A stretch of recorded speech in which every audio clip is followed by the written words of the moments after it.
begin this tutorial on assembly, when I open Inventor, I will always make sure I'm in the correct project folder. In this case, it's called Puzzle Cube Home because I'm working on my home computer.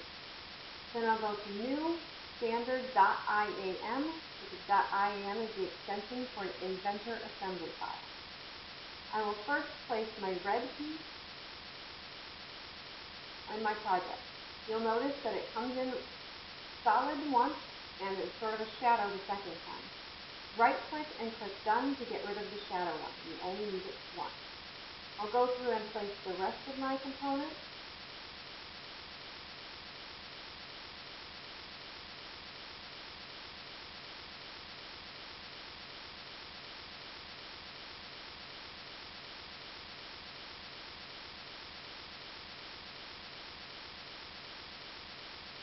You'll notice that I accidentally put 2 green parts in.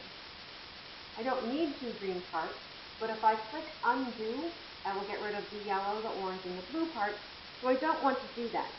What I'll do is I'll come over here to my browser, and I'll delete the green, number 2, from the browser.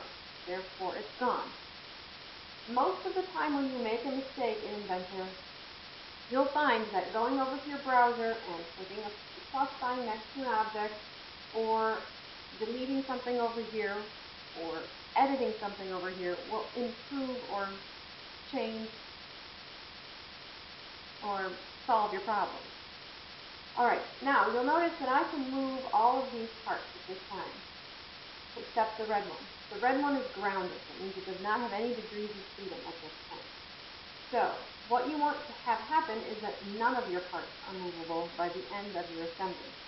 You can check this by going up to the Productivity tab and selecting Degree of Freedom Analysis, which is the bottom selection. Right now you can see that red has 0 translation, 0 rotation, degrees of freedom. It's immovable. The others all have 3 in each column. You need to eliminate all of those degrees of freedom for all of the other objects. So, first one I'll put on is the green part. Now, you'll find most often with your puzzle cube pieces that you can make flush flush. That is, choose 2 surfaces to put face to face, and then choose 2 more surfaces to make facing the same direction. So, constrain, make, choose solution, make, and I want this surface of my red part, and this surface of my green part to make. Click Apply. Now, if I cancel this, you'll see that I can still move my green part around, but I can't move it off that surface. The next thing I want to do is to flush this surface of the green part to this surface of the red part. That means they are going to face the same direction. They will be even. I click Apply. You'll notice still I can move the green piece in this direction. It won't move forward and backward or up and down at this part, but it will move in that direction. If I click on the degree of freedom analysis, I can see that the green object has 1 degree of translation, degree of freedom left. I need to eliminate that. I will constrain that by placing a flush constraint between this surface and this surface of the part. Now, again, if I go back to the degree of freedom analysis, green is fully constrained. The next part I will constrain is the blue one. I will first put a make constraint between this surface and this surface. Okay, it does not matter what direction your object is while you're constraining it. It only matters how it ends up. I'm going to put a flush constraint between this surface and this surface. That turned it in the right direction. Click Apply. Now, I have 1 degree of freedom left, I believe. Let's check that to make sure. Yes, I have 1 degree of freedom. That means I can still move this up and down. So I need to do 1 more flush.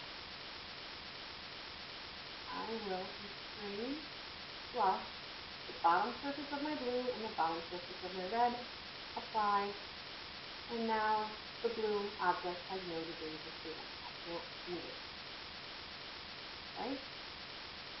I'll continue this pattern with Mate Flush Flush with both my yellow and orange pieces until everything is going to fit.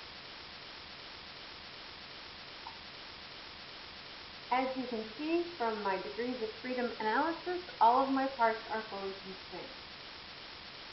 I can't move anything anymore.